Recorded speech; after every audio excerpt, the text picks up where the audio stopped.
Okay, so today we're just going to run a really simple experiment to show you whether or not you can run a Meshtastic rack node off of a solar panel only without a battery. And based on the documentation and the discussion in the Discord, the range that this can handle is 4 volts to 5.5 volts. And so what I'm going to show here is when it falls below 3.8 volts, it will shut itself off. And if it's getting voltage above 5.5 volts, it won't turn itself on. So we're going to start by just putting it at 5 volts, which is what it wants. Turn it on. It'll take a second to boot up. I'm connected to another node, and I'm just going to be sending it messages and waiting for it to send an acknowledgement back to show me that it's on. So 5.0, going to send a message. Acknowledged. Okay, so we're good. So now what I'm going to do is I'm going to take this down to 4 volts. This is sort of the lower end of what it should be able to handle. 4.0. It's good. It acknowledged it.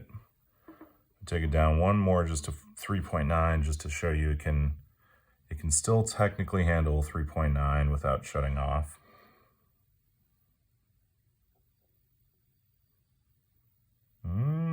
It's taking a while.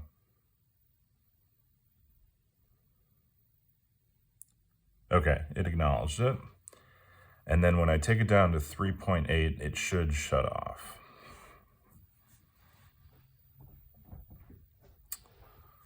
Okay, the lights are blinking. Let's see if it acknowledges 3.8.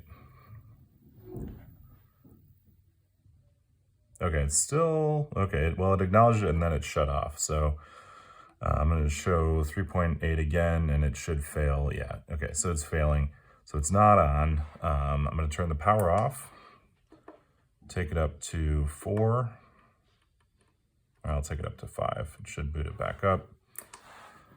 There we go. When I turn it back on, it should boot back on here.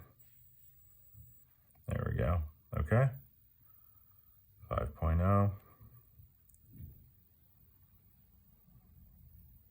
Acknowledged. Okay. So I'm going to turn it off again. I'm going to set the voltage to 6 volts just to show you that it won't turn on when it's up at that high voltage. So set it to 6, turn it on, and you're going to see the little red light is blinking. So it's showing that it's, protecting the circuit. Oh, it is booting though. It looks like it is booting up at 6 volts. Let's see here. Let's see if it acknowledges up at 6 volts. Okay, it did acknowledge it. Let me try to take it up to like 6.5 and see what happens. Officially, it's not supposed to work above 5.5. Okay, so now we're up at 6.5 volts. Let's see what happens here. 6.5. Okay, 6.5, it is still working. I'm gonna, hopefully I don't fry this thing, but I'm gonna take it up to 7 volts.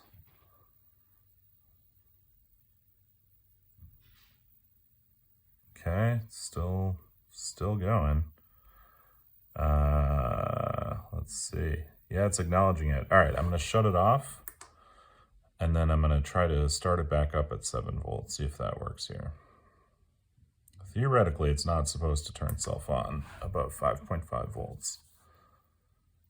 Okay, getting a blinking red light. It did, it turned itself on. All right, well, 7. Okay, it acknowledges it. I'm not comfortable taking this above 7 volts because I don't want to fry it. But I will take it back down to the 3.9 just to show you, what happens when it's down on the low end cutoff. So, and this is really the problem with solar panels is if you take them down, if they get shaded, if it's dark out, then it will shut itself off. So it should just barely turn on at 3.9. Looks like it's struggling. Okay, it is turned on at 3.9. Let's try it at 3.9. It acknowledged it, but if I take it down to 3.8, it will shut itself off. So I might get one acknowledgement. Let me just take it down to 3.7 where it will definitely shut itself off. Yeah, so there we go. It shut itself off. 3.7. Yeah, so it's off. So the real learning here is you need to have a solar panel that's providing voltage to it of 4 volts or higher. If it goes below 3.8, it'll shut itself off. And it seems like the upper limit is 7 volts or higher. You know, I'm not comfortable giving it that much voltage because it's gonna fry it. So that's the experiment.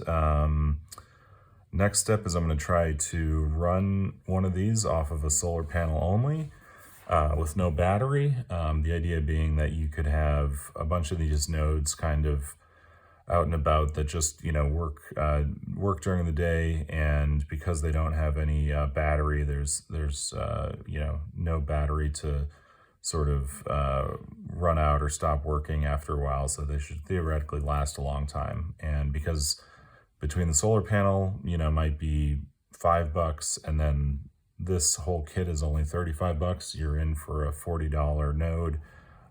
You know, you could cast the whole thing in epoxy and just put it out in the open, so it'd be weatherproof. You'd have a whole node for $40. That's the idea. We'll see if we can get it going. Next step is to find if I can get solar panels that'll give me a voltage between you know, 4 volts and 5 or 6 volts, you know, consistently, and whether I have to use some kind of voltage controller for that.